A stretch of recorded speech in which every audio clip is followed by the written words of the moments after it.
Once I inoculate her, if she leaves the house before 4 weeks, whoever sees her has the right to shoot her dead. The penalty is death. Because if they don't, she will start an epidemic and a lot more people will die. Okay? Because everyone in town will know that her house is inoculated, and everyone will know when it's legal for them to leave the house. No one can enter the house either. Someone enters the house, they can't leave for 4 weeks either. So, once that's all straight, I will come to her. First I will go to someone's house who has the smallpox, and I will have to purchase some pox, that's the term we use. Meaning, I will talk to the master of the house and say, I want to buy 50 pox.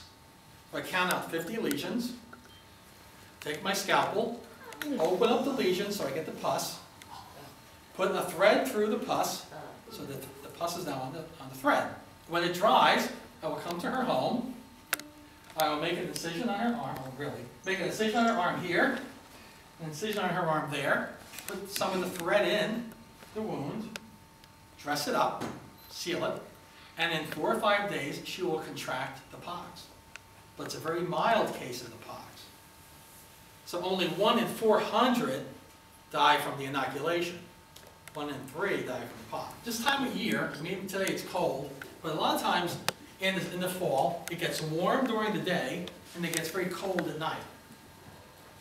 During the day you can go out without your cloak, but at night the cold air holds a lot of poison. So if you go out at night without your cloak on and you're chilled, as you breathe in the bad air, the pores in your throat open up and you trap that poisonous air in your throat, and then you get the quinsy.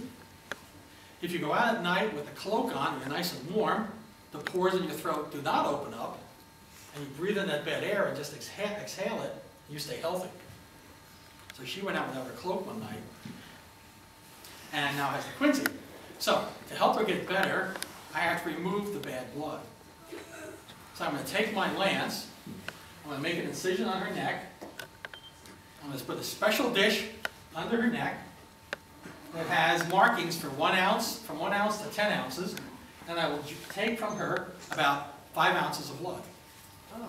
Once I have those 5 ounces, I'll just put some pressure here, put a little wrapping around her neck, and the bleeding will stop. I'll come in the next day, make an incision on this side of her neck, and do the same thing. And I will come back every day until she is well in about 10 days to 2 weeks. I'm called to Greg's home because he has fallen from his horse. He has hit a rock and he has fractured his skull.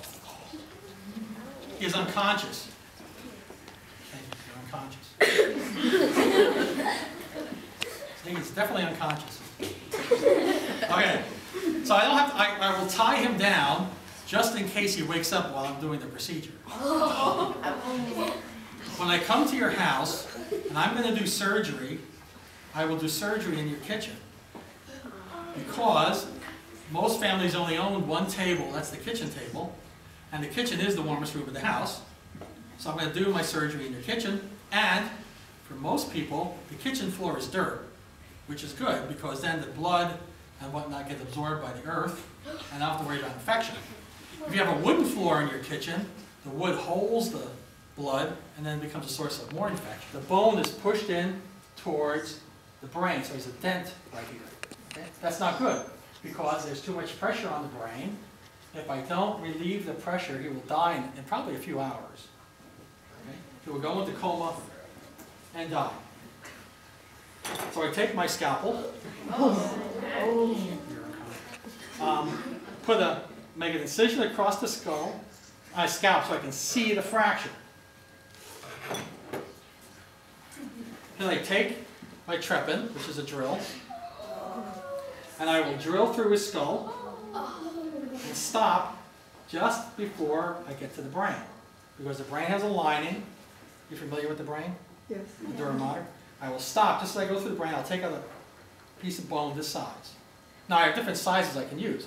I have bigger drills, smaller drills.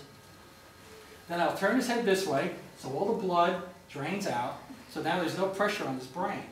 Okay?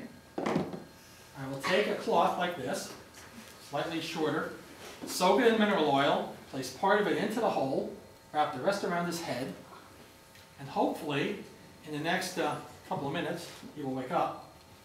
See, I've saved his life.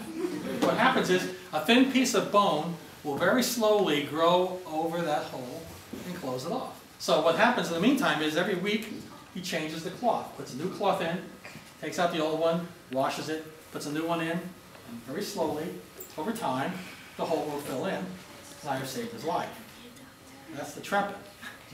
Now, he is a soldier, and he is hit in the neck with a musket, okay, or something, and he has a fractured airway, fractured trachea. He can't breathe. When people can't breathe, they make a sound like this. Well, because they can't get the air in. So I only have so much time to give him an airway, otherwise he will strangle to death. It's like being choked to death, okay? So I will loosen his shirt, find out where the fracture is, take this instrument, which is a nail and a funnel. Okay. I will puncture his airway. Okay, and now pull out this, and now he has a breathing tube. And he will breathe through this breathing tube. Fracture his life. Called a comminuted fracture. You know, compound fracture. You know what that means? Yeah. The bone is sticking out through the skin. So I will try to set it, but it will not go in. It's stuck. So I'll explain to his father that in order to save his life, I must amputate his leg. If I don't, he will get infection, he will get gangrene, and he will die. So again, we place him on the kitchen table, or in the army, place him on the table in my hospital. Okay? I will take a tourniquet like this, wrap it around, tie it, and then this stops the bleeding. So I keep turning it so it's so tight there's no bleeding. I take a bucket of water and sour wine and clean the wound, so it's nice and clean, because a lot of times, particularly in the army, soldiers are left on the battlefield wounded for days, and by the time they come to the hospital, their wound is full of bugs and maggots and dirt, so you have to clean all that out before you do the surgery. Now, if he was a soldier, I would give him 4 ounces of rum to calm him down. Now I have the tourniquet on. We will tie him down so he does not move. Everyone, and my apprentices and assistants will hold him down as well. You ready, sir? Take my amputation knife. Make an incision around his leg this way. Make an incision around his leg that way. And I will keep, as I'm cutting, my apprentices will take retractors like this. Keep pulling back the muscle. So I keep cutting until I see the bone.